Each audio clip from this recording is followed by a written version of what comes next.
It was my daughter Rebecca's 45th birthday, and I had arrived at her house early with the cake I'd ordered specially from her favorite bakery. It cost $200, but for my only child, nothing was too expensive.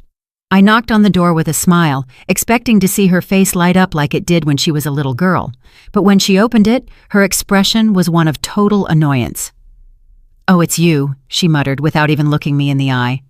"Happy birthday, my love," I said, holding out the cake with the candles already in place.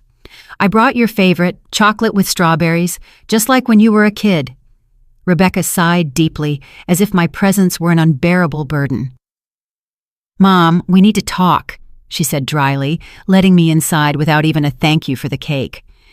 We sat down in the living room of her beautiful home, a house that I had completely financed when she and David got married. It had been $50,000 that I'd pulled from my life savings, money I'd saved penny by penny, working double shifts as a nurse for 40 years. "You know, Mom," Rebecca began, in that cold voice she had developed over the past few years, "I've been thinking a lot about my birthday, about presents, and about what would truly make me happy." I nodded enthusiastically. "Of course, my love. Tell me what you want and I'll get it for you. A trip, some jewelry, maybe that new car you mentioned?" Rebecca looked me straight in the eye, and what I saw there chilled me to the bone. It was pure contempt. "The one thing I'd love most as a birthday present," she said slowly, savoring each word, "is for you to just die." The world stopped. I literally felt as if someone had ripped my heart from my chest. Her words echoed in my ears like an endless loop. My daughter, my own daughter, had wished for my death as a birthday gift. "What? What did you just say?" I managed to whisper, feeling tears welling up in my eyes. "You heard me," she continued, with a coldness that cut through me like knives. "I'm tired of you, Mom. Tired of your constant calls, your unexpected visits, of you always being here bothering me. My life would be so much easier and happier if you would just disappear." My hands were shaking uncontrollably. 72 years of living, 45 years of being her mother, and I never ever thought I would hear those words come out of her mouth. "Rebecca," I managed to say between sobs, "I'm your mother. I've given you everything. I've sacrificed everything for you." "Exactly," she interrupted, standing up from the sofa. "And that's why you're suffocating me. I can't breathe with your constant presence. I need freedom. I need you to let me live my life without your drama and your emotional needs." The $200 cake was still in my hands, the candles beginning to melt. Everything I had dreamed for that day, hugs, laughter, maybe a family dinner, vanished like smoke. "But honey," I tried one more time, "I just want to be close to you, to be a part of your life. You're all I have." "And that's exactly the problem," she replied, crossing her arms. "The fact that I'm all you have. Go get a life of your own and leave me alone." I got up from the sofa, my legs trembling, carrying that cake that now felt like a mockery. "I can't believe you're saying this to me," I murmured, "after everything I've done for you." "Everything you've done?" She laughed sarcastically. "Mom, everything you've done has been for your own benefit, to feel needed, to have control over my life, but I'm not a little girl anymore." I walked toward the door, feeling as if each step was costing me years of my life. As I reached the threshold, I turned one last time, hoping to see some regret in her eyes, some sign of the sweet little girl she once was.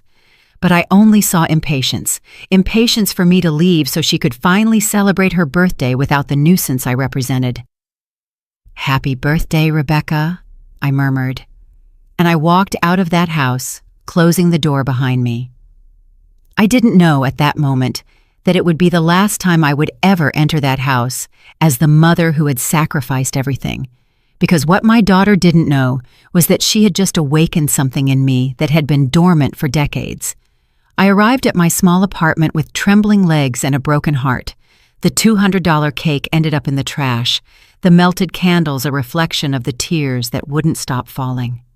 I sat on my old sofa, The same sofa where I had nursed Rebecca as a baby, where I had read her stories for years, where I had cried tears of happiness every time she called me Mom. How had I ended up here? How could my own daughter, the child I had carried in my womb for 9 months, wish for my death with such coldness? I began to remember everything, absolutely everything I had done for her over the past 45 years. When she was 3 and got pneumonia, I worked triple shifts at the hospital to pay for her medicine. It was $1,200 in antibiotics that my insurance didn't cover, money I got from selling my late mother's jewelry. When she turned 16 and wanted to go to the prom, I worked entire weekends for 4 months to buy her that pink dress that cost $800. I remember how her eyes sparkled when she tried it on. "Thank you, Mom. You're the best in the world," she had said, hugging me tight. In college, when she changed her major for the 3rd time, I paid for every semester without a single complaint. $42,000 in total, money I got by taking out a second mortgage on my house. "Don't worry, honey," I would tell her every time she called me crying. "Your education is the most important thing." When she married David, I organized and paid for the entire wedding, $35,000, so she could have the wedding of her dreams. The most elegant ballroom in the city, the most beautiful flowers, the menu she chose without worrying about the price. "I want my princess to have everything," I told her as I signed check after check. And then came the house. That very house where she had just humiliated me. When Rebecca and David decided they wanted to buy their first property, I didn't hesitate for a second. "Don't worry about the down payment," I told them. "I'll take care of it." It was $150,000 from my life savings, the money I had been saving for my retirement. But it didn't end there. When the twins arrived 5 years ago, I became the free babysitter. Every night Rebecca wanted to go out with David. Every time they had plans and needed someone to watch the kids, there I was, not charging a single cent, happy to help my daughter have the life she had always dreamed of. When David lost his job last year, who paid the mortgage for 8 months? Me. $16,000 that I took from my pension, money that meant eating rice and beans for weeks just to stretch my income. And when the twins needed braces, another $4,000 that I covered without a second thought. "Don't worry," I told them, seeing their distressed faces. "That's what grandparents are for." I got up from the sofa and went to my desk, where I kept all the receipts, all the proof of every single penny I had spent on my daughter and her family. They were boxes and boxes of documents that I had kept, not because of mistrust, but because it made me proud to remember everything I had been able to do for them. I started doing the math, raising Rebecca from birth until she was on her own, approximately $200,000. College, $42,000. The wedding, $35,000. The down payment on the house, $150,000. The mortgage payments when David was unemployed, $16,000. The twins' braces, $4,000. The birthday and Christmas gifts over all those years, at least $10,000 more. The total was devastating, over $460,000, almost $500,000 that I had invested in my daughter's happiness. And all of it to hear that her greatest desire was for me to die. Tears fell onto the papers as I added and subtracted. If I had put that money in a savings account with compound interest, today I would have more than $600,000. I could be living in a nice house, traveling the world, enjoying a comfortable retirement instead of counting pennies in this tiny apartment. But no, I had chosen to invest in love. I had chosen to believe that the money spent on my daughter was money well spent, that every sacrifice was worth it, because in the end, I would have a daughter who loved me and would take care of me in my old age. How foolish I had been. I picked up the phone and dialed Rebecca's number. I needed to hear her voice one more time. I needed to confirm that she had really said those terrible words. "What do you want now, Mom?" she answered with annoyance after the 5th ring. "Rebecca, I need to know if you really meant what you said to me today," I asked in a trembling voice.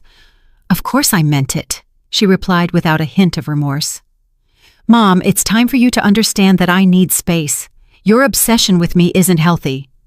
"Obsession?" I repeated, incredulous. "You call a mother's love obsession?" Yes, exactly that. And I hope that after today you finally get the message. I need you to respect my boundaries and let me live my life. I hung up the phone without saying goodbye. There was no misunderstanding.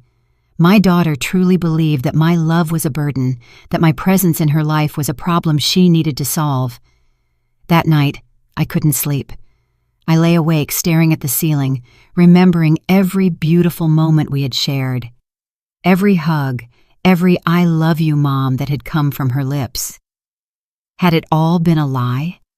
Or had I simply raised a daughter who had become so selfish that she couldn't see beyond her own needs?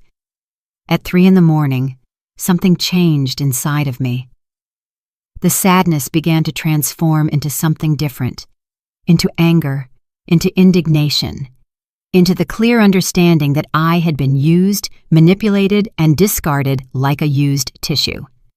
My daughter wanted me to die. Well, maybe it was time to give her exactly what she asked for. The next day, I woke up with a mental clarity I hadn't experienced in years. The sadness had given way to something more powerful: determination. If my daughter wanted me to disappear from her life, I would, but not in the way she expected.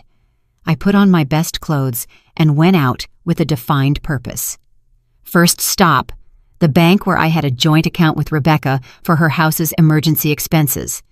That account I had opened just in case, and in which I had deposited $20,000 for any unforeseen events that might arise. "Good morning, Mrs. Johnson," greeted the manager, Mr. Martinez, who had known me for years. "How can I help you today?"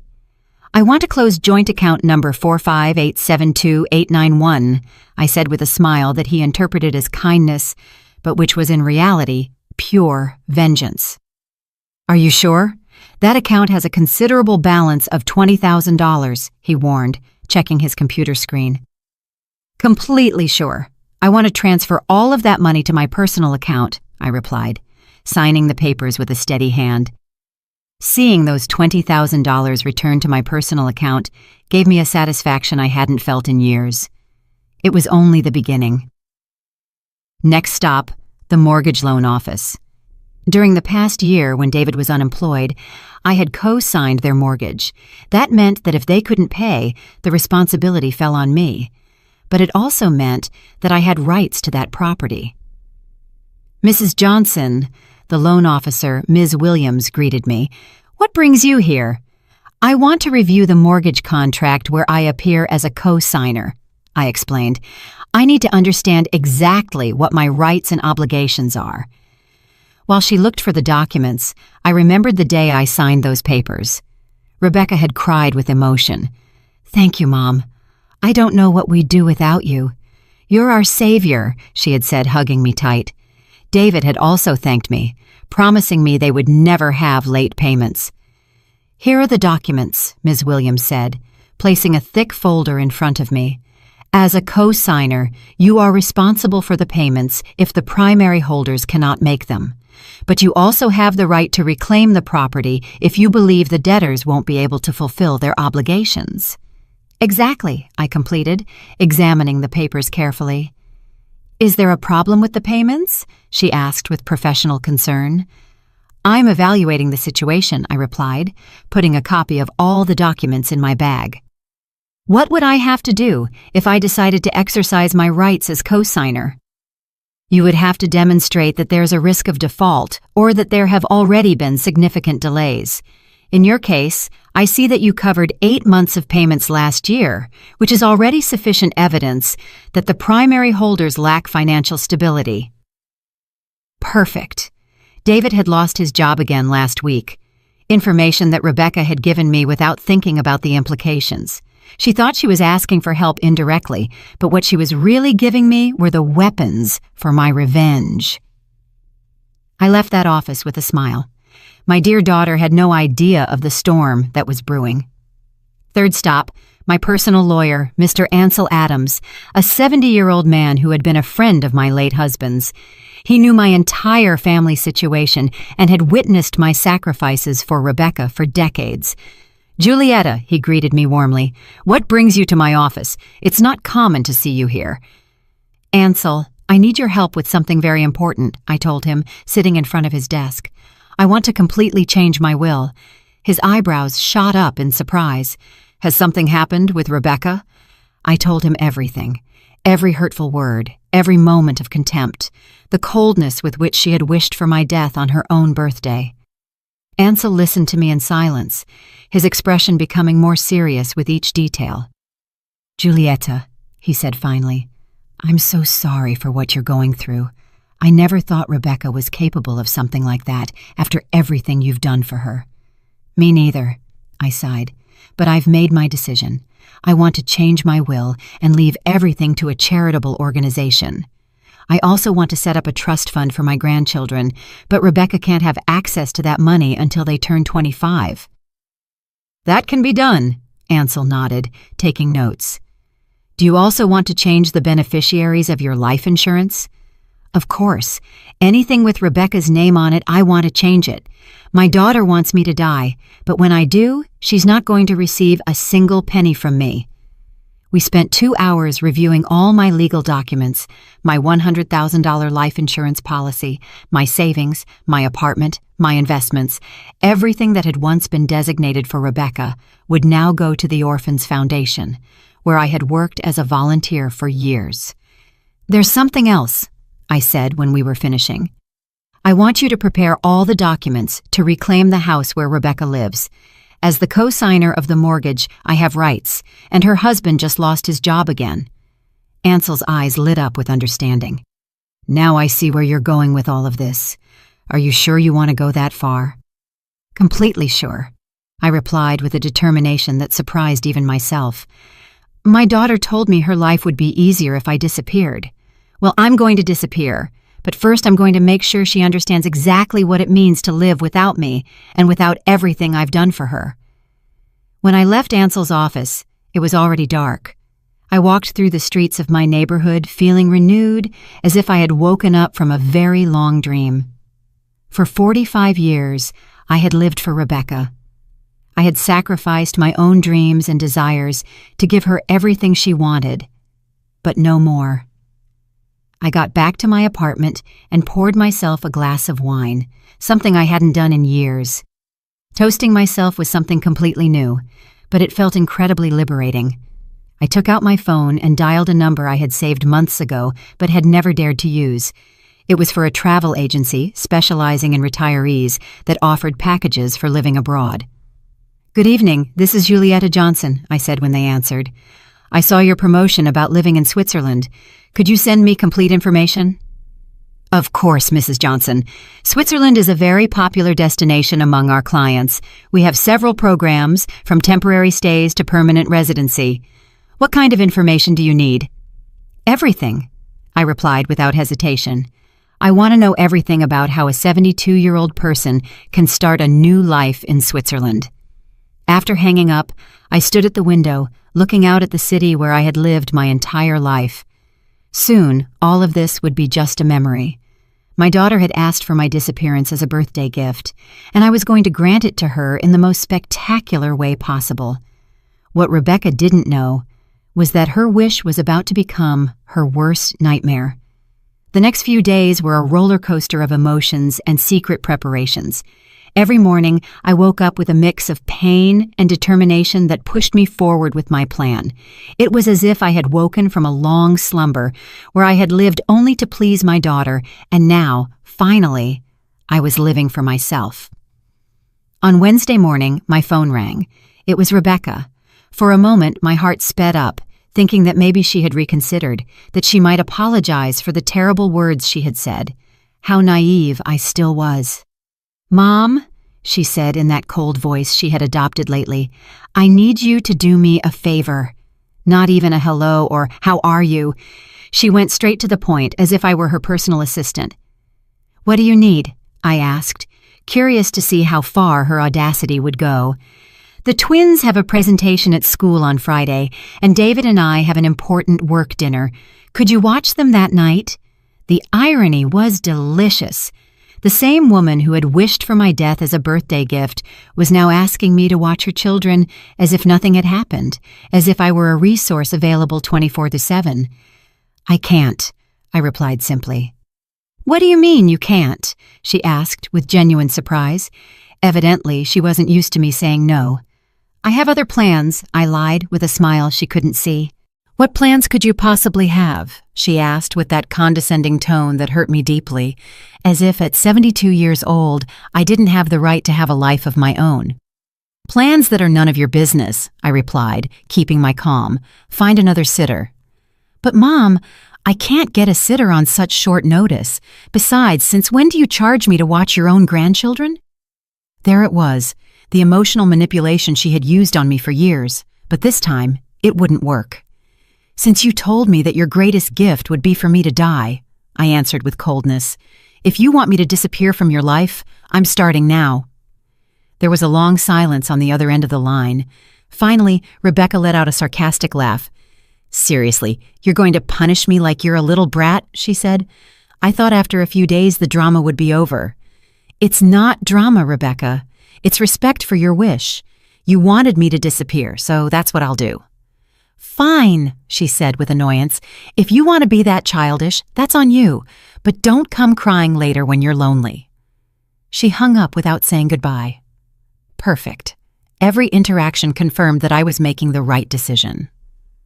That afternoon, I went to the bank again, this time to do something I never thought I would, withdraw most of my savings in cash. It was $30,000 that I put in an envelope and stored in my personal safe, the money I would need for my new life in Switzerland. I also called the travel agency and confirmed my trip. A flight to Zurich for next Tuesday with the option to extend my stay indefinitely. The initial cost was $5,000, money I paid without blinking an eye. It was the most expensive and most intelligent investment I had made in years. On Thursday morning, I received an unexpected visit. It was my neighbor, Elvira, a 68-year-old woman who lived in the apartment next door and with whom I had developed a friendship over the past 5 years. Julieta, she said, sitting in my living room with a cup of coffee. You look different these days. Has something happened? Elvira had been a silent witness to all my sacrifices for Rebecca. She had seen me cancel plans with her to rush over whenever my daughter needed me. She had seen the bags of expensive food I would buy to take to Rebecca, while I ate canned soup to save money. I told her everything, every painful detail of what had happened on Rebecca's birthday, and also all the plans I had been making during the week. My God, Julieta, Elvira murmured, her eyes filled with tears. I can't believe Rebecca would say something so cruel to you after everything you've done for her. The worst part is that she said it as if it were the most normal thing in the world, I explained, as if I were a nuisance in her life that needed to be eliminated. And you're really going to Switzerland? Yes, I replied firmly. I've already bought the ticket. I'm leaving on Tuesday. Elvira took my hands kindly. You know you have my full support, right? What Rebecca did to you is unforgivable. There's something else, I said, lowering my voice. I'm going to need your help with something very important. I explained my complete plan, how I wanted Rebecca to believe I had truly died, at least for a while. Elvira would be my accomplice, the person who would find my empty apartment and my farewell letter. It's brilliant, Elvira murmured with a mischievous smile. That ungrateful child is finally going to understand what it means to lose you. Will you help me? Of course I will. In fact, I think it's exactly what Rebecca needs to wake up. That night, I worked on the most important letter of my life. The letter that Rebecca would find on her table and that would change everything forever. I wrote and rewrote every word, making sure it conveyed exactly what I wanted to say. My dear Rebecca, the letter began, you asked me as a birthday gift to disappear from your life, and I have decided to grant your wish. When you read this letter, I will already be far from here, starting the life I should have lived years ago instead of sacrificing it all for you. I continued writing for hours, documenting every penny I had spent on her, every sacrifice I had made, every opportunity I had missed by always being available for her needs. But it wasn't a bitter letter. It was an educational letter. I wanted her to understand exactly what she had lost. Along with this letter, you will find all the legal documents I have signed this week, I continued writing. The change of will, the cancellation of your health insurance that I paid for, the notification that as the co-signer of your mortgage, I have decided to exercise my rights due to David's job instability, and the cancellation of all financial benefits you received from me. It was a 23-page letter that meticulously detailed everything that was going to change in her life now that I had disappeared, just as she wanted. Your life will be much easier without me, the letter ended, but it will also be much more expensive. I hope it's worth it. On Friday night, as I was packing my most important belongings into 2 suitcases, I received a call from Rebecca. I didn't answer. She called 3 more times, but I simply let the phone ring. I had nothing left to say to her. The next day, Saturday, David appeared at my door. He looked exhausted and desperate.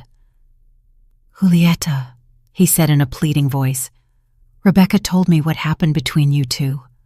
I know what she said was wrong, but please don't do this to our family." "Do what?" I asked, feigning innocence.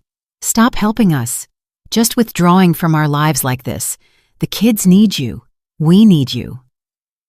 How interesting. When Rebecca wanted to get rid of me, I was a nuisance. But when they realized everything I did for them, suddenly they needed me. "David," I said calmly, "your wife was very clear with me. My presence in her life is a burden she no longer wants to bear. I'm just respecting her wishes." "But Julieta, you know how Rebecca is when she gets mad. She didn't mean it." "Oh, she didn't?" "Because she sounded pretty convincing when she wished for my death as a birthday gift."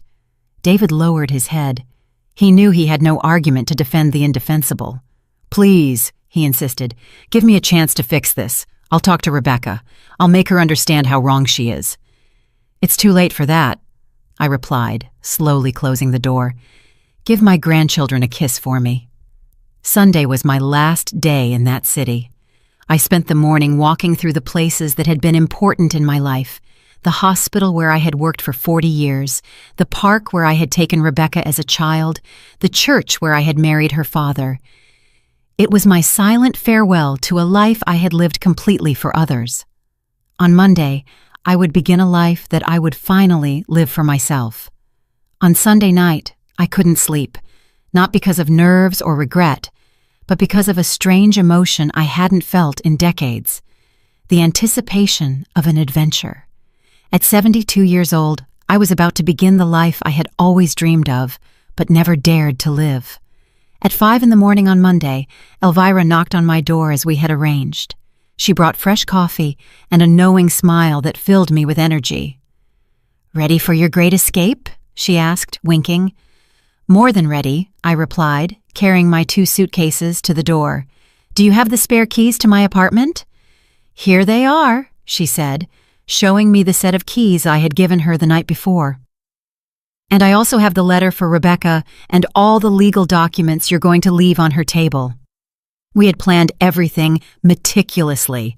Elvira would wait until Wednesday to go to Rebecca's apartment and deliver the documents, pretending that she had found my apartment empty and had become worried about my disappearance. It would be she who would break the news to Rebecca that I was gone forever. "Remember," I said as we called a cab, "you have to act very worried. Tell her I didn't answer the phone for 2 days, that you knocked on my door and I didn't respond, and that when you used the emergency keys, you found the apartment empty and the letter on her table. Don't you worry, Julieta. I was a drama teacher for 30 years. It's going to be the performance of my life," Elvira told me with a mischievous smile. The cab arrived punctually at 6 in the morning. As they loaded my suitcases, I took one last look at my apartment. I had lived there for 15 years, but strangely, I didn't feel nostalgic. It was as if I was finally freeing myself from a prison I had built myself. "To the airport?" the cab driver asked. "To the airport," I confirmed, and I felt as if those 2 words marked the beginning of my new existence. During the 40-minute ride, I thought about everything I was leaving behind. My volunteer work at the hospital, my daily routines, the constant worry about Rebecca and her problems. but I also thought about everything that awaited me. The freedom to make my own decisions, to spend my money on myself, to live without the constant weight of my daughter's emotional demands. At the airport, while I waited for my flight, I received 3 calls from Rebecca that I didn't answer. Then a text message came in. "Mom, you're being ridiculous. The kids are asking about you. Call me." I deleted the message without replying. It was fascinating how, now that I wasn't available 24/7, she suddenly needed me. The flight to Zurich was long but peaceful. For the first time in years, no one knew where I was. No one could call me to ask for favors, money, or time. It was an intoxicating feeling of freedom I hadn't experienced since before I became a mother. During the 12-hour journey, I wrote in my journal everything that had happened in the last week. Every detail, every emotion, every decision that had led me to that moment. I wanted to remember exactly what it felt like to free myself from a toxic relationship, even when that relationship was with my own daughter. I arrived in Zurich on Tuesday night, local time. A representative from the travel agency was waiting for me at the airport with a sign that had my name on it. He was a young, kind man named Klaus who spoke perfect English. "Mrs. Johnson," he greeted me with a genuine smile. "Welcome to Switzerland. I hope you're ready for a new adventure." "More than ready," I replied, and for the first time in weeks, my smile was completely authentic. Klaus took me to a beautiful furnished apartment in the center of Zurich that he had rented for 1 month while I decided if I wanted to stay permanently.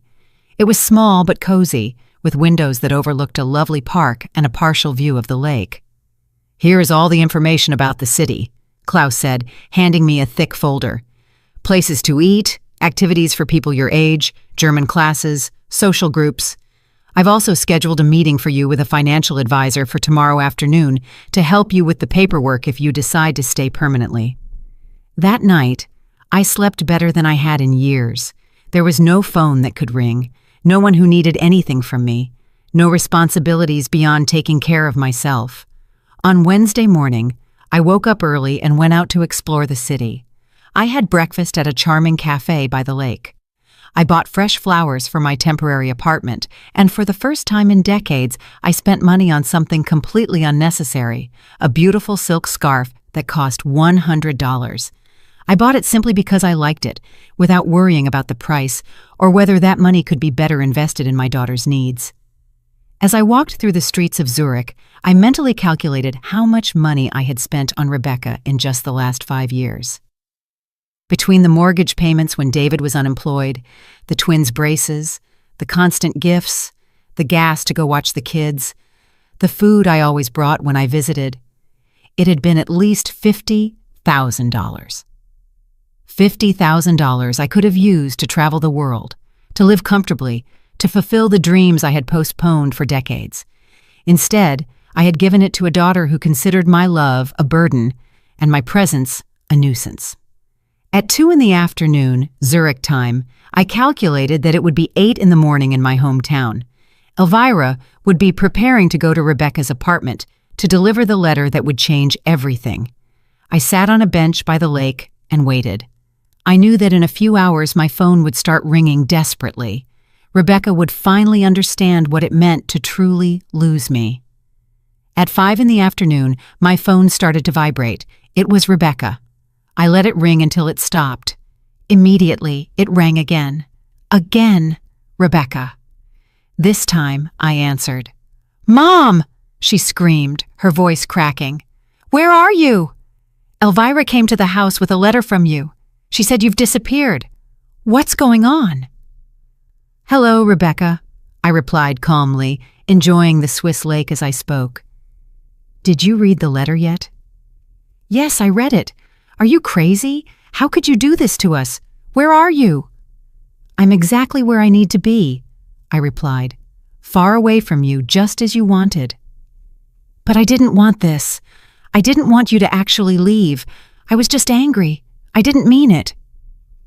There it was, Rebecca's typical tactic, minimizing the harm she had caused, making me feel guilty for reacting to her cruelty.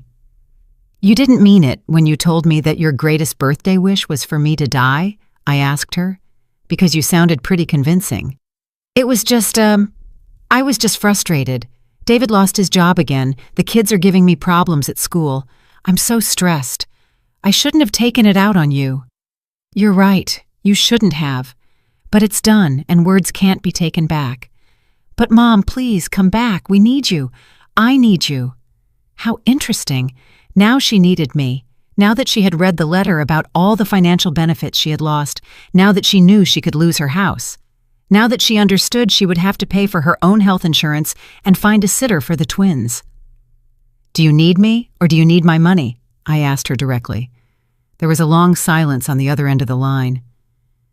I need you, she finally murmured, but her voice didn't sound convincing. Rebecca, for 45 years, I lived for you. I sacrificed my dreams, my money, my time, my opportunities. And when I finally needed to feel that you loved me and valued me, you told me you'd rather I was dead. Those words broke my heart in a way I will never be able to fix. I'm sorry, Mom. I'm so sorry. Sorry is not enough, Rebecca. The damage is done. And you know what? Maybe it was the best thing you could have said to me, because it finally opened my eyes and made me understand that I've been living my life all wrong.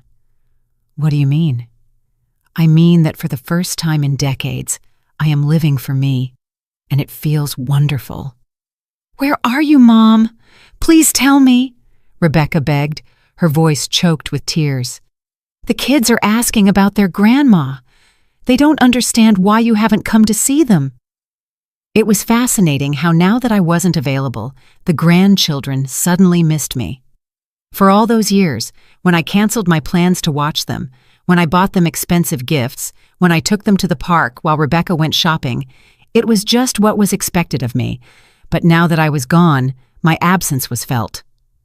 The kids will be fine, I replied, looking at the Swiss mountains in the distance. They're resilient. What they will learn is that actions have consequences and that hurtful words can destroy relationships forever. But Mom, please, you can't just disappear like this. What if something happens to you? What if you get sick? How will we know? Now she was worried about my well-being. How convenient. Rebecca, in the last 5 years, I've had 3 episodes of high blood pressure that sent me to the hospital. Do you know how many times you visited me? None. You always had something more important to do, so don't come to me now with concerns about my health. That's not true, she weakly protested. It is true. The first time I was hospitalized, I called you from the emergency room. You told me you couldn't come because you had a hair appointment. The second time was David's birthday, and you were celebrating. The third time, you simply didn't answer the phone. The silence on the other end of the line confirmed that she remembered every single occasion perfectly. I thought it wasn't serious, she murmured. Of course, because my health was never a priority for you. But my checks were. It's not about the money, Rebecca screamed. It's about you. I miss you, Mom. Do you miss me, or do you miss having someone available 24/7 to solve your problems? I hung up the phone without waiting for a response. It immediately rang again, but this time I turned it off completely. I needed peace to enjoy my first night of freedom. That night, I went out to dinner alone at an elegant restaurant by the lake. I ordered the most expensive dish on the menu, salmon with caviar that cost $80, and I drank an entire bottle of French wine. It had been years since I had given myself that kind of luxury, always thinking that the money could be useful for Rebecca. The next day, Thursday, I turned on my phone and found 47 missed calls and 23 text messages, all from Rebecca and David. The messages evolved from pleas to threats. Please, Mom, answer, the first one said. We're so worried, the fifth one said. If you don't answer, we're going to call the police, the 10th one threatened. We already called the police. They said there's nothing they can do because you left a letter explaining your departure, the 15th one admitted. The bank called us. You canceled the joint account. How are we going to pay for emergencies? The 20th one said. It was beautiful to see how the concern for my well-being quickly turned into panic over the financial implications of my absence. I decided to answer just one message. I'm fine. I'm exactly where I need to be. Don't look for me. The response came in less than 5 minutes. "You don't understand what you're doing. You're going to ruin us. The mortgage lawyer called us. He says you can take our house." There it was. The truth. She wasn't worried that I might be suffering or in danger. She was worried because she had finally understood the financial implications of losing me. I replied, "Now you understand what it's worth to have me in your life. Too bad you realized it too late." That afternoon, I had my meeting with the Swiss financial advisor. He was an older, very professional man named Herr Meyer, who helped me understand all my options for permanent residency in Switzerland. "With your current savings and your American pension," he explained, "you can live comfortably here for the rest of your life. Switzerland has excellent medical care programs for retired foreigners, and the quality of life is exceptional." For the first time in years, I spoke openly about my finances without worrying about saving money for Rebecca's emergencies. It was liberating to calculate my expenses based solely on my own needs and desires. "You can also invest part of your savings in the Swiss economy," Herr Meyer continued. "The returns are stable and secure. In 5 years, you could double your assets if you invest wisely." Double my assets. How many times had I had that opportunity, but I had preferred to spend the money on my daughter's whims. "Is there anything else I should tell you?" the advisor added. "We have many clients in situations similar to yours. Older people who have come to Switzerland looking for a new start after complicated family relationships. You are not alone in this experience." That information comforted me deeply. I wasn't the only mother who had been manipulated and discarded by ungrateful children. There was a whole community of people who had chosen their own happiness over the toxic demands of their families. On Friday morning, I joined a hiking group for older people. There were 8 women and 4 men, all between 60 and 75 years old, all looking for adventure and new experiences. During the bus ride, I struck up a conversation with a woman named Ingrid, a 71-year-old German who had arrived in Switzerland 2 years earlier. "What brought you here?" she asked me as we admired the landscape from the window. "A daughter who told me that her greatest birthday wish was for me to die," I answered without filters. I no longer had the energy to sugarcoat the reality. Ingrid looked at me with wide eyes. "Seriously?" "Completely seriously. After financing her house, practically raising her children, and sacrificing my retirement for her needs, she told me that my presence in her life was an unbearable burden." "My goodness," Ingrid murmured. "And what did you do?" What she asked. I disappeared from her life, and here I am. Ingrid smiled with admiration. "You are very brave. It took me 5 years to make the decision to walk away from my toxic family. My son and daughter-in-law treated me like an ATM with legs." For the rest of the day, Ingrid and I shared our stories. She had come to Switzerland after realizing that her adult children only contacted her when they needed money for their vacations, their new cars, or their whims. When she decided to set boundaries, they accused her of being a selfish mother and threatened not to let her see her grandchildren. "The first few months were difficult," Ingrid confessed as we walked through a medieval town. "Guilt ate me up. I thought maybe I was really selfish, that a good mother should always sacrifice for her children." "And what changed your perspective?" I asked. "I realized that my children never wondered if I was happy, if I had enough money for my own needs, or if my constant sacrifices were hurting me. They only cared about what I could give them. That's not love, Giulietta. That's exploitation."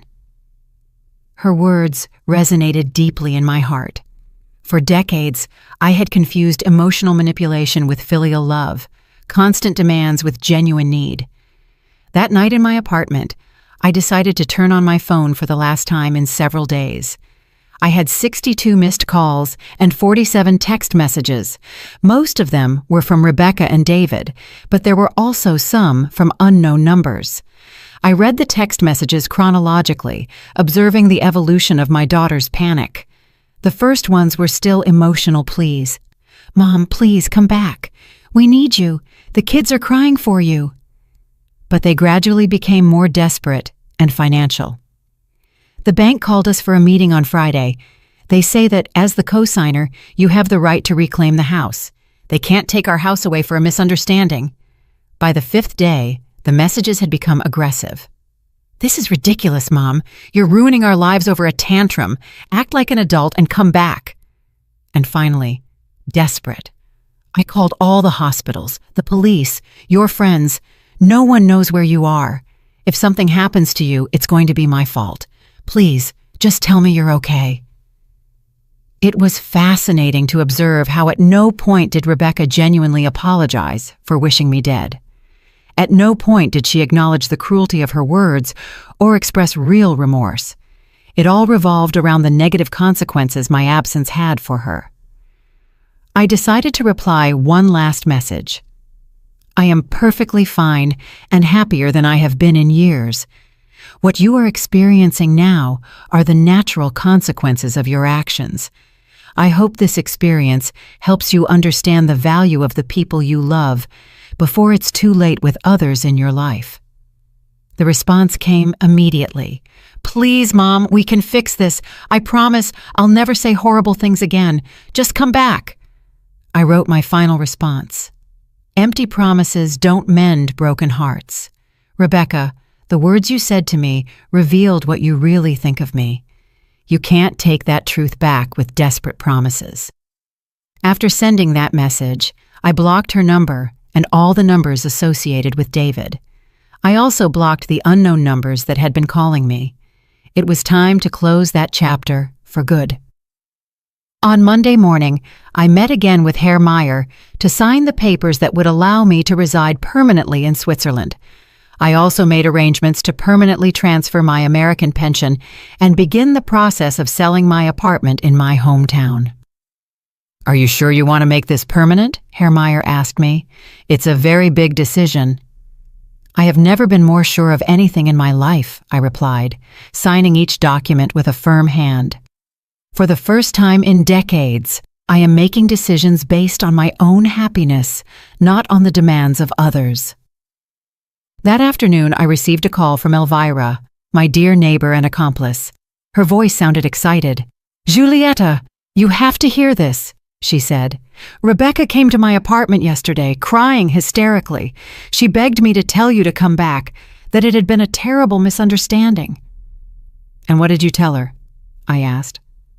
I told her the truth, that what she had said to you was unforgivable, and that if I were you, I would have disappeared forever too. You should have seen her face when she realized that even her neighbors knew how cruel she had been to you. Did she mention anything about the financial problems? I asked with curiosity. Oh yes, she told me that without your help they can't pay the mortgage, that the bank is pressuring them, that David can't find a stable job, and that the kids need things for school that they can't afford.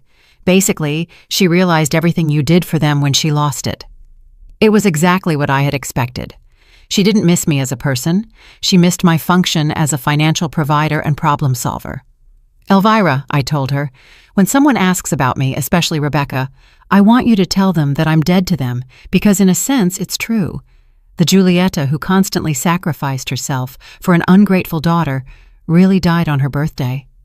I understand perfectly, Elvira replied. And you know what? I think it's the best death you could have chosen. 3 weeks after my arrival in Switzerland, my new life had taken shape in ways I never imagined. I had enrolled in German classes 3 times a week. I had started a watercolor painting course on Tuesdays and Thursdays and had joined a book club for expats that met on Sundays. For the first time in decades, my calendar was full of activities that I had chosen, activities that gave me pleasure and personal growth. But the most surprising thing was the money. Without Rebecca's constant financial demands, my savings not only remained stable, but they were growing. The investments I had made with Herr Meyer were already showing positive returns, and for the first time, I could calculate my financial future based solely on my own needs. On that Thursday morning, as I had breakfast at my favorite cafe by the lake, I received a call from an international number I didn't recognize. I hesitated to answer, but curiosity got the better of me. Mrs. Julieta Johnson? A female voice with an American accent asked. Yes, this is she. Who's calling? My name is Sarah Williams. I'm a social worker in the Family Services Department in your hometown. I'm calling because we've received a complaint about your well-being." My blood ran cold.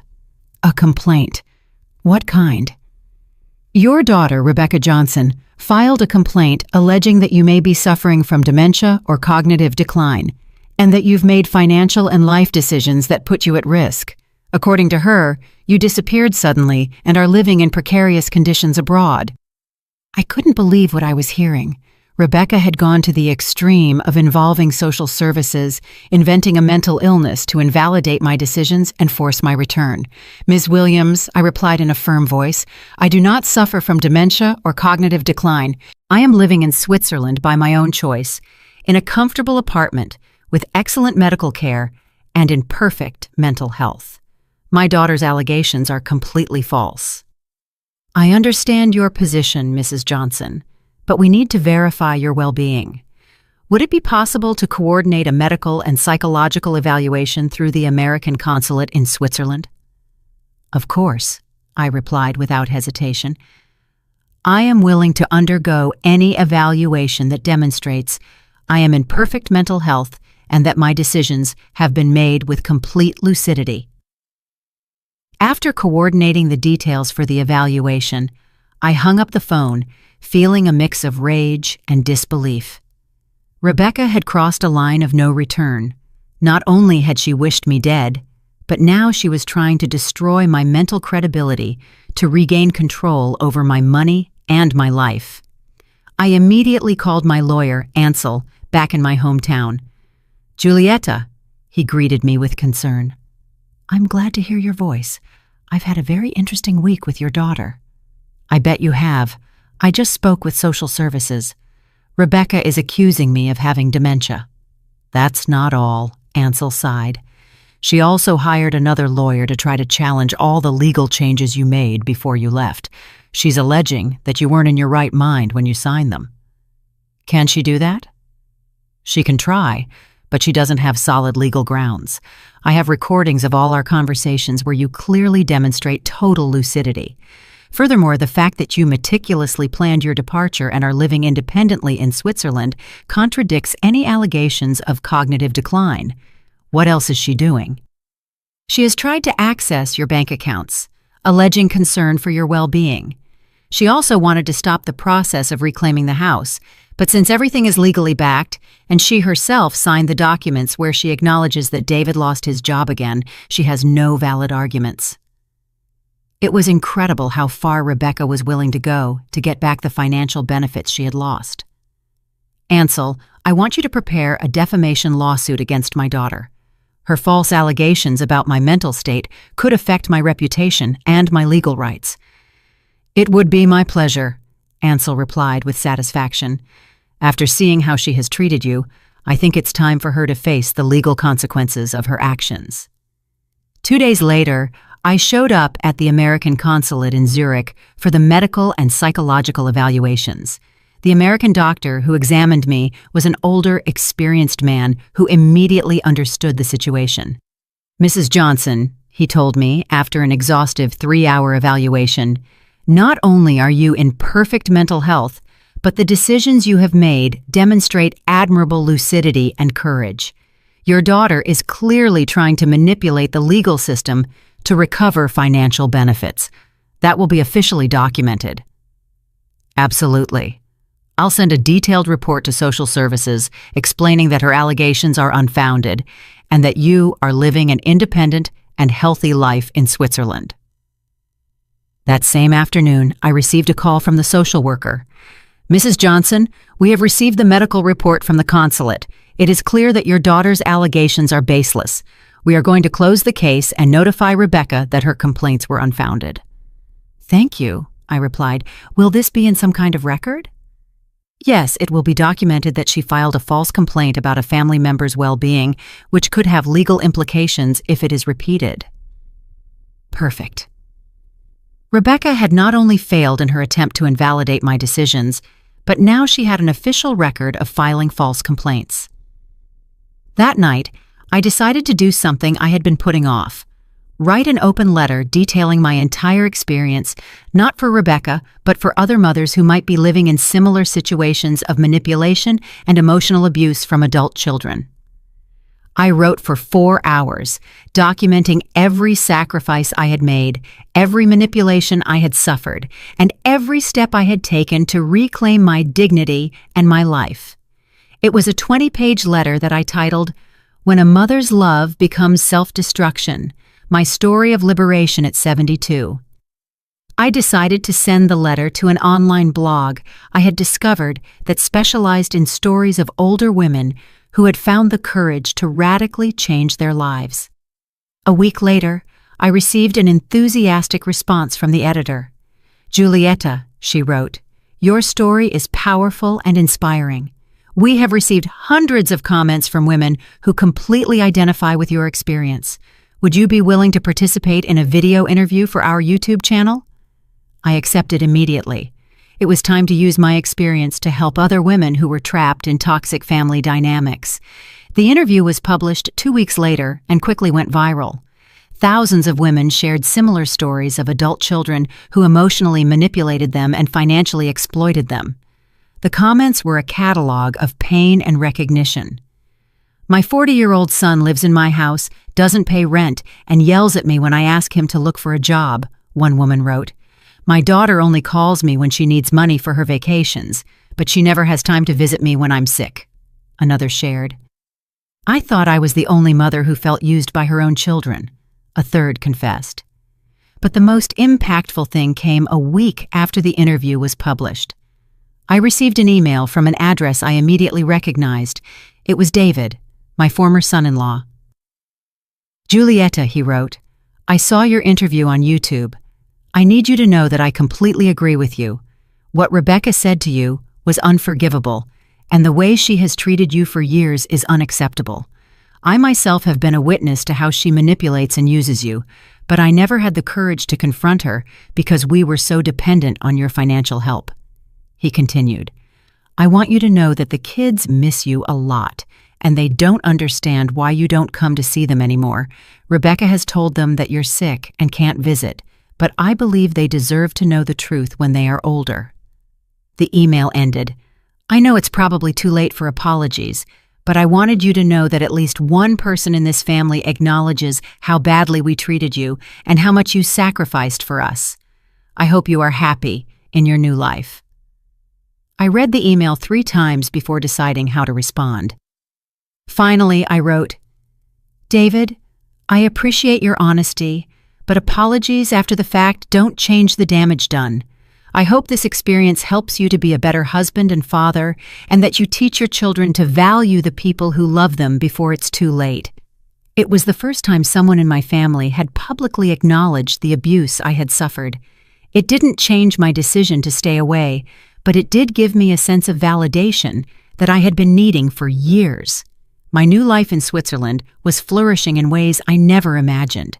I had real friends who valued me for who I was, not for what I could give.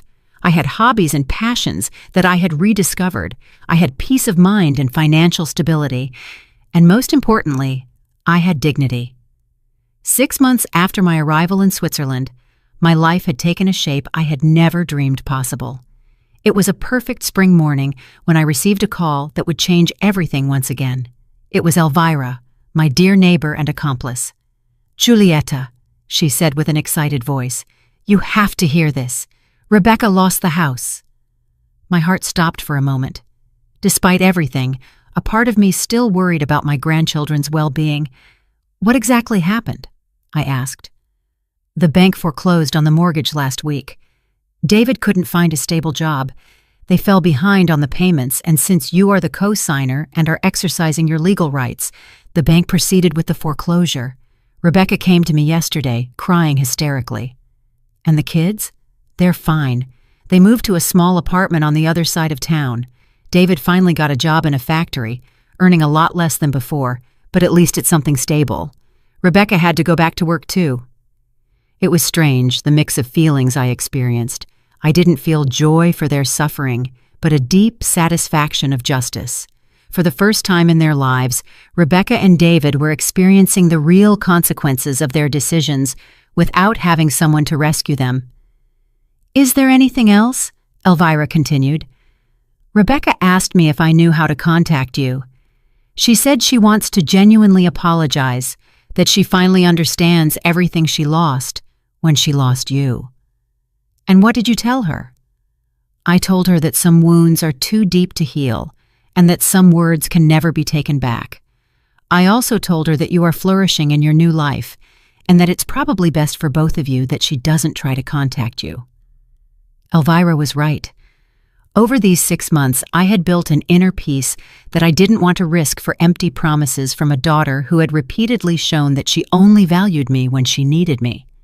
That afternoon, I received an unexpected call from my lawyer, Ansel. "Julietta, I have some interesting news," he said. "Rebecca's house has finally been sold by the bank, and since you were the co-signer, you have the right to recover your initial investment of $150,000 plus the accumulated interest." "How much is that in total?" $185,000. The bank has already approved the transfer. The money will be in your Swiss account next week." It was incredible. Not only had I recovered my original investment, but I had gained an additional $5,000, money that would have been lost forever if I had continued to be the ever-sacrificing mother.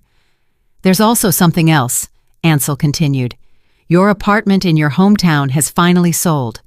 After commissions and expenses, the net amount is $95,000. In total, I was receiving almost $300,000 in assets that I had given up for lost.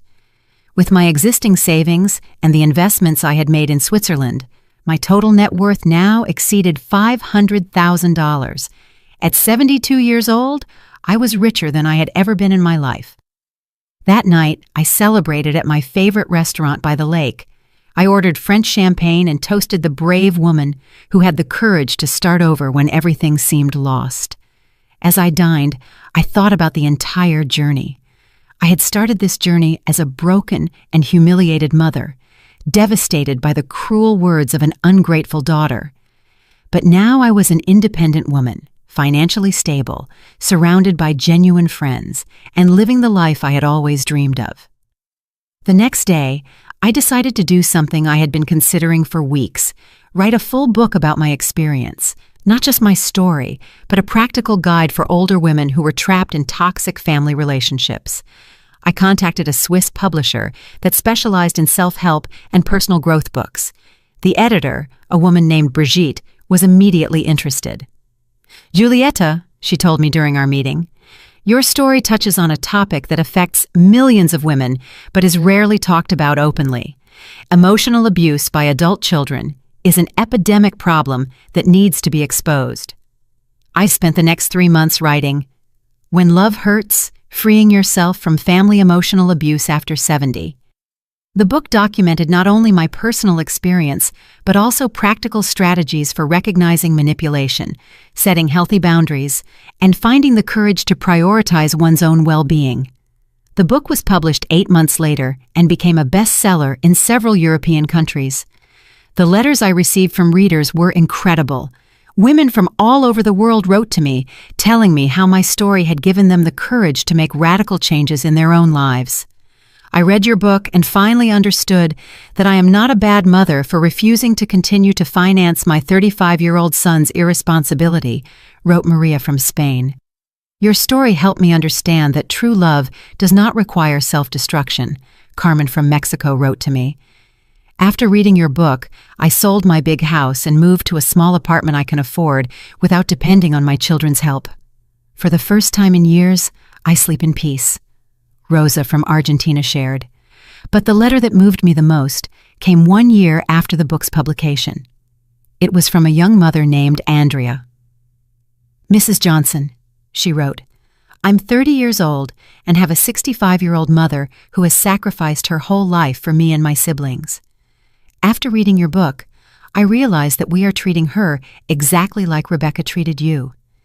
Your story opened my eyes and made me understand that I was repeating a toxic pattern that could destroy my relationship with my mother forever. Yesterday, I called my mom and apologized for all the years of taking her for granted. I also told her that I want to help her fulfill her own dreams instead of expecting her to always be available for mine. Thank you for helping me understand this before it was too late." That letter made me cry with joy. My pain had served to prevent other families from going through the same destruction. 2 years after my arrival in Switzerland, I received a physical letter in my mailbox. The handwriting on the envelope was familiar, but I couldn't place it immediately. When I opened it, my heart stopped. It was from my grandchildren, now 12 years old. "Dear Grandma Giulietta," they wrote in childlike handwriting. "Dad told us the truth about why you left. He told us that Mom said some very ugly things to you, and that's why you decided to start a new life away from us. We want you to know that we miss you a lot, and that we understand why you left. We also want you to know that we are proud of you for being so brave. When we are older, we would like to visit you in Switzerland if you want us to. We love you, Grandma." The letter was signed by both twins. It included drawings they had made of me living happily in the Swiss mountains. I cried for an hour after reading that letter. Not out of sadness, but from the understanding that my decision to preserve my dignity had been the right one, even if it meant moving away from people I loved. I decided to write them back. "My dearest grandchildren," I wrote, "your words are the most beautiful gift I have received in years. I love you deeply and always will, no matter the distance. When you are older and can make your own decisions, the doors to my heart and my home will always be open for you. Until then, I want you to know that your grandma is living a full and happy life, surrounded by beauty and peace. Keep this love you feel for me, but also learn from this experience. Words have the power to build or destroy, and relationships are based on mutual respect, not on unilateral sacrifice. I love you with all my heart." Today, 3 years after that terrible birthday that changed my life forever, I am sitting on my balcony in Zurich, looking at the mountains as I write the last lines of my story. I am 75 years old, with assets of more than $600,000, a bestseller book, dear friends from all over the world, and an inner peace I never thought I would experience again. Rebecca asked me as a birthday gift to disappear from her life. I granted her that wish in the most spectacular way possible. What she never calculated was that by losing me, she not only lost a mother who loved her unconditionally, but she also lost the person who had kept her financial world stable for decades. My disappearance was my gift to her. My new life was my gift to me. And it was worth every tear, every sacrifice, and every moment of pain that brought me here. Because sometimes, the only way to save yourself is to have the courage to lose yourself completely in order to be reborn as the person you were always meant to be. Did you like my story? And which city are you listening from? Let's meet in the comments. If you liked the story, you can support me by sending a super thanks so I can keep bringing more stories like this. Thank you so much for your sweet support. I'm looking forward to your comments on the story. On the screen, you can see 2 new life stories that I highly recommend. There's so much more on my channel. Don't forget to subscribe. See you in the next life story with love and respect.